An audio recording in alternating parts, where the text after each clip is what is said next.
एक बार फिर से नमस्ते आप सभी को। जय हिंद, जय भारत, राम राम। कल अपन राणा लाखा के बारे में पढ़ रहे थे। लाखा के बारे में अपन ने पढ़ा कि उसमें उदयपुर में जावर नामक जगह पर चांदी निकलना प्रारंभ हो गई। किसी बंजारे ने उदयपुर में पिछोला झील का निर्माण करवाया। पिछोला झील में ही नटनी का चबूतरा बना हुआ है। राणा लाखा में हम पढ़ रहे थे कि किस प्रकार से कुंभकर्ण हाड़ा अपने देश की रक्षा के लिए, नकली बूंदी की रक्षा के लिए मर जाता है। आज आगे स्टार्ट करते हैं लाखा जी में। ये लाखा जी में और क्या क्या है। मैंने बताया था लाखा में सिर्फ कहानियां ही कहानियां हैं, कहानियों से भरा पड़ा है लाखा और लाखा जी का इतिहास। कहते हैं कि जोधपुर, वर्तमान जोधपुर, पहले का मारवाड़। ध्यान से देखना इस चीज को। मारवाड़ के राजा थे चुंडा। कौन थे? चुंडा। चुंडा का एक बेटा था, उसका नाम था रणमल। और चुंडा की एक बेटी थी, उसका नाम था हंसाबाई। इधर रियासत है मेवाड़। यहाँ पे मेवाड़ में वर्तमान में राणा है लाखा जी, और लाखा जी के बेटे हैं चुंडा। ध्यान रखना भाई, ये चुंडा अलग है, ये चुंडा भी अलग है। कहते हैं कि मारवाड़ के चुंडा ने अपनी बेटी का नारियल मेवाड़ के चुंडा के पास पहुंचाया। नारियल का मतलब यही होता था शादी का न्योता। नारियल देख के समझ जाते थे कि हाँ शादी का उपहार लेके आए हैं, शादी का न्योता निमंत्रण लेके आए हैं। अब इसको हाँ करना है या ना करना है, ये राजा के ऊपर डिपेंड है। पंडित जी गए हंसाबाई का रिश्ता लेकर चुंडा के पास। कहते हैं कि उस समय चुंडा जी भी राजकुमार है। चुंडा वर्तमान में राणा तलाखा है। चुंडा जी एक सामंत की तरह नीचे बैठे हुए थे। राणा लाखा दरबार में जो मेन सीट आती है राजा की, उस पर बैठे हुए थे। एक जी की सीट खाली थी और अन्य दरबारी बैठे हुए थे। दरबार चल रहा था जो शानो शौकत से मेवाड़ का हमेशा से चलता आ रहा था, अब भी चलता है। कहते हैं कि मंत्री ने कहा कि कमागणी हुकुम, एक मारवाड़ से दूत आए और दूतों का सम्मान स्वागत राजस्थान की परंपरा रही है, चाहे वो दुश्मन के हो, चाहे अपने हो, चाहे किसी अन्य देश के हो। अतिथि का सम्मान, अतिथि देवो भव वाला देश किस प्रकार से करना चित्र जानता है। आज अन्य देश भी इस सम्मान की भावना भारत से एक्सपेक्ट करते हैं, भारत से सीखते हैं। आप अभी करंट का मुद्दा देख लीजिए। इस प्रकार से पाकिस्तान की सेना आई, सॉरी पाकिस्तान की वो क्रिकेट की टीम आई, भारत के उस वैभवशाली गौरवशाली प्रदेश हैदराबाद में उसका स्वागत किया गया। उसे जो जो व्यवस्थाएं देनी चाहिए थी वो व्यवस्थाएं, वो सम्मान भारत ने दिया। परंतु मेरे खुद के विचार हैं, इस गलत है यार। जो देश आपने, जो पहले कभी पाकिस्तान में आप मैच खेलने गए थे, जहां पर आपने मैच खेला था, किस प्रकार से भारत के कप्तान के साथ वो पाकिस्तान के लोग लड़ पड़े थे। वो बाबरी मस्जिद विध्वंस को लेकर एक क्रिकेट के बैटल ग्राउंड में वो राजनीतिक ग्राउंड सजा रहे थे अपना। इस प्रकार से पूरे उस पाकिस्तान के मैदान को उन्होंने बाबरी मस्जिद वाले उस कांड से जोड़ दिया। जो लोग, खेल खेल होता है, खेल को खेल की भावना से खेलना चाहिए, खेल में कभी राजनीतिक अंश नहीं आना चाहिए। आज वो लोग क्रिकेट खेलते हैं तो कहीं ना कहीं ऐसा उम्दा राजनीतिक बयान देते हैं, गलत है। और वो देश यार, हम कैसे उन पुलवामा के उन शहीदों की श्रद्धांजलि को भूल सकते हैं। आप उनका ऐसे सम्मान कर रहे हो यार। हाँ खेल है, खेल की तरह से खेलो, जैसे और खेल रहे हो सम्मान और उनका भी करो, और उनको तो वैसे नहीं करना चाहिए यार। जस्टिन ट्रूडो भारत आया था, कनाडा का राष्ट्रपति, देखा नहीं आप इसका किस प्रकार से सम्मान किया। साले को 3 दिन तक प्लेन से भेजने नहीं थे, प्लेन खराब कर दिया भारत वालों ने। जो देश अपने लिए गलत सोचता है उस देश को गलत संदेश देने में अपने क्या हर्ज है। जैसे हम देख रहे हैं कि सेल्फी खिंचाने के लिए उतावले हो रहे हैं भारत के लोग। हम क्यों भूल जाते हैं उन शहीदों की, उन वीरंगाओं की गाथाएं, जो उस पुलवामा में कायरतापूर्ण एक हमले में मारे गए। कैसे अपन पाकिस्तान का सम्मान कर सकते हैं? नहीं, नहीं कर सकते। और अभी देख लो, रिजवान ने, जो पाकिस्तान की श्रीलंका के सामने जीत हुई थी, रिजवान ने, मोहम्मद रिजवान ने अपने सोशल मीडिया अकाउंट पे लिखा था कि ये जीत फिलिस्तीन के भाइयों को समर्पित है। क्यों? ये राजनीतिक मंच है क्रिकेट। कारण तुम्हारी औकात नहीं है, तुम कटोरे लेके घूमते हो, कोई देश तुम्हें भीख देते तो उसके गुण गाते हो। एक कु हड्डी है जो वो हड्डी है जो कुत्ते को फेंकते हो, कुत्ता किस प्रकार से दूध मिलाता है, वैसे करते हो तुम। आज चाइना की गोद में जाके बैठे हो, पहले अमेरिका की गोद में थे। निश्चित रूप से आने वाले टाइम में हमारी गोद में होंगे आप, और हम पूरे पाकिस्तान पे एकदम मिला लेंगे अच्छी तरह, फिर तुम रोओगे, भटकोगे।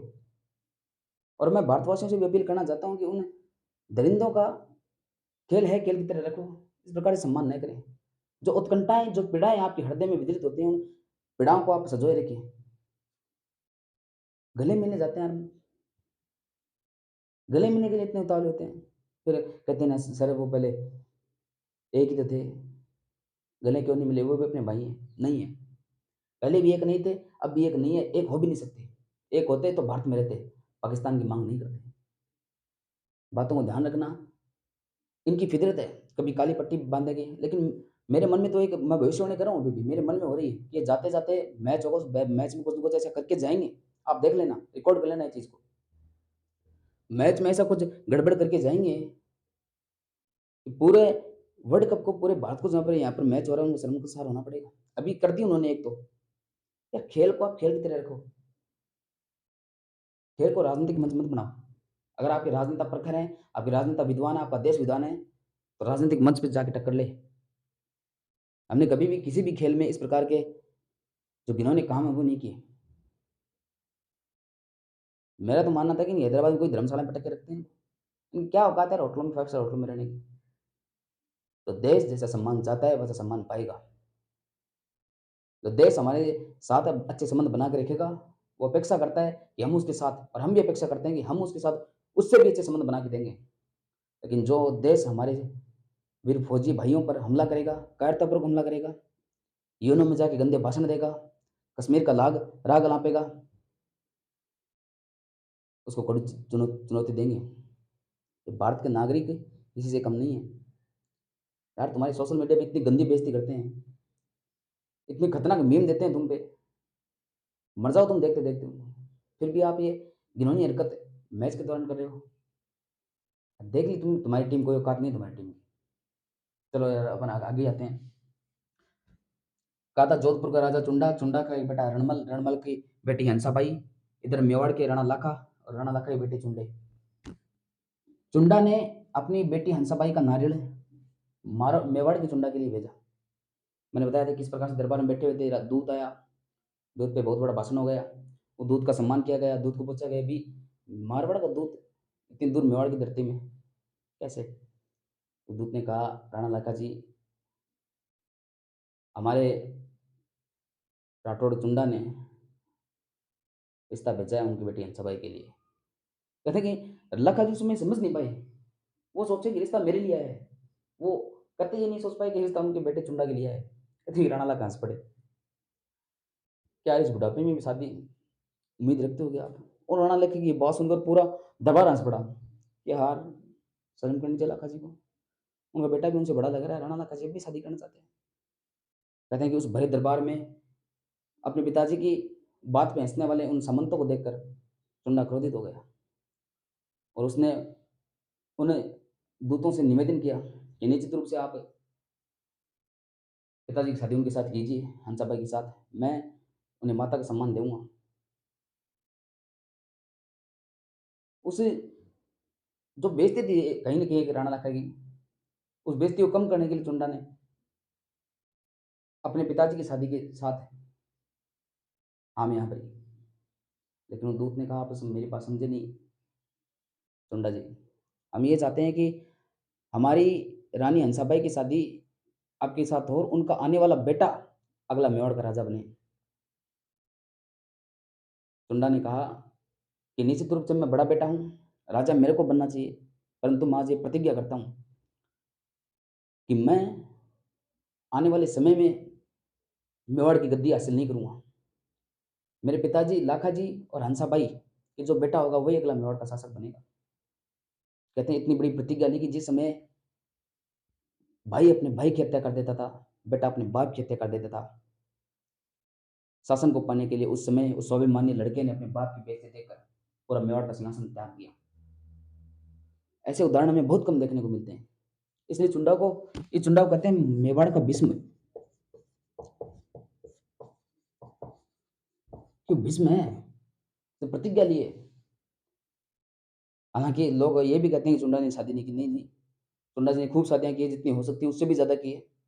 आगे जाके पूरी चुंडावत शाखा ही है इनके नाम पर, जो हरावल का नेतृत्व करती है। परंतु राज्य हासिल नहीं किया। जिस प्रकार से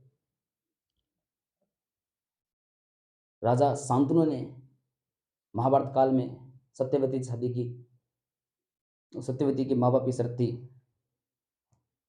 कि जो शांतनु सत्यवती के बेटा होगा, वही अगला महाभारत युद्ध तय करेगा, वो वही अगला राजा बनेगा हस्तिनापुर का। और उनका बेटा देवव्रत, उसने प्रतिज्ञा की कि मैं आने वाले समय में शादी भी नहीं करूँगा और हस्तिनापुर का राजा भी नहीं बनूँगा। शांतनु और सत्यवती के जो पुत्र होगा वो अगला राजा बनेगा। कहते हैं कि उस समय जो प्रतिज्ञा देवव्रत ने की थी उसका नाम भीष्म था। वो भीष्म पड़ा, वही प्रतिज्ञा आज कहीं न कहीं चुंडा ने की थी। कहते हैं कि हंसाबाई की शादी राणा लक्का के साथ की गई।